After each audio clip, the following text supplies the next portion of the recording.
Halloween back in the early 1990s. It's very dark. I'm driving here with my daughter. All the other students want to be out eating candy and getting candy. I'm listening to the radio. Scud missiles are hitting Israel. I arrive here, I come in, and sure enough, there's no other students, just Catherine. Shelley's out in the room there. Shelley comes out and says, "Catherine, come on in. Teachers are a class, one-on-one for 1 hour. You would have never known whether there was one child there or 20. That's why we've stayed."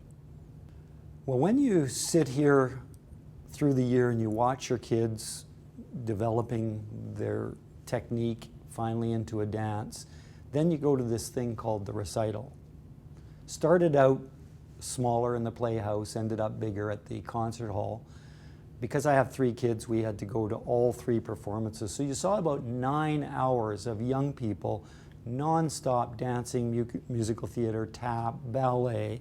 Then you go home, and I sat back and I just was kind of overwhelmed by this year by year by year.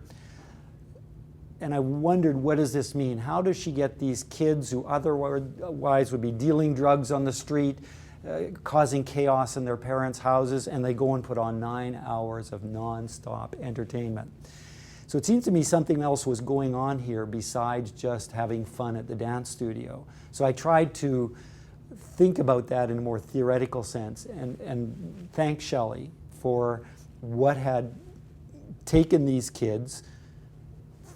I think there's over 1,000 each year who dance here, and brought them into those coherent 9-hour, right on time festival of dance. And that's what I tried to express to her each year in writing. Catherine was my oldest, is known as the least flexible dancer in her class. When they would sit on the floor and try to bend forward, she would stay at right angles year after year after year. So it was interesting to watch her progress. She's a very hard worker, and see technique develop despite that obvious genetic handicap which I gave to her.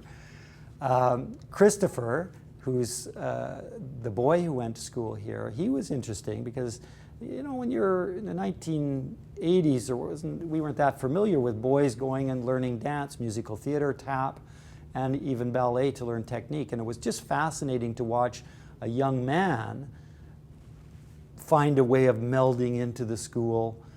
He did both classes, festival, and recital, loved it.